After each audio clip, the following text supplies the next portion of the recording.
Hey guys, Jim Skelton here once again with the 5-Minute Watch Review. Here we're going to get a chance to get some details and in-depth look at some of your favorite watches. Maybe you're considering buying, maybe you're just kind of looking, but I'm going to give you all the information I can as quickly as I can. Let's hop in right now and see what's up on deck. Another watch that actually comes from my own personal collection.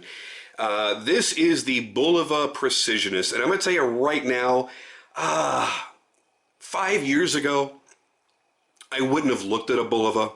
Bulovas did not excite me by design, they did not excite me by their material choices, and certainly not anything particularly special about their movements.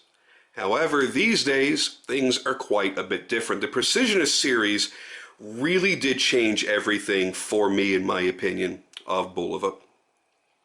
With the Precisionist, they claim it is the world's most accurate movement, and it's supposed to be accurate within 10 seconds, not per day. And that's how we generally talk about the accuracy of a movement. We talk about it in terms of gain or loss of seconds per day. This is supposed to run within 10 seconds per year.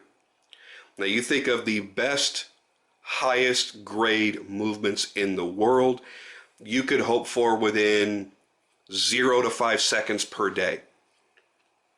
We're talking within 10 seconds in an entire calendar year. It could take as long as 6 years to be off by a full minute. So yeah, that's pretty damn impressive.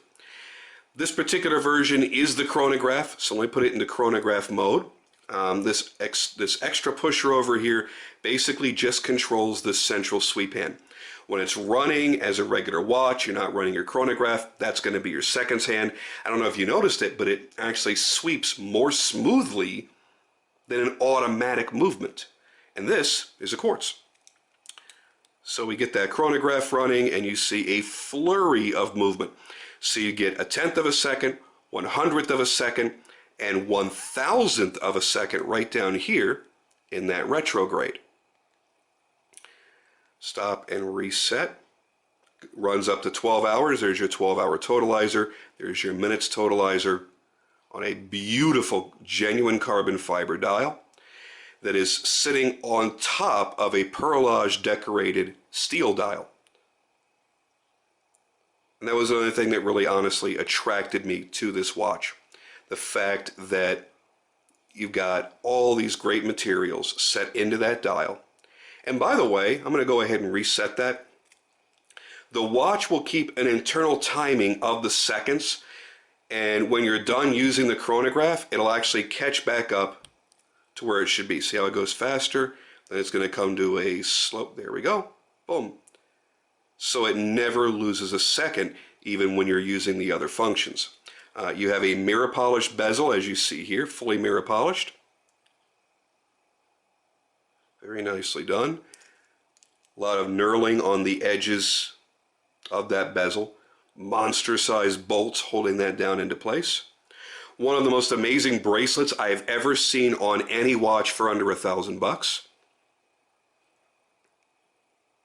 Really nicely made, especially in the shape of the center links. And how they've done the polishing only on that edge, and the rest of that wedge-shaped center link is done in a brushed finish. I've had this watch for about, I don't know, 8 or 9 months, I guess. Absolutely love it.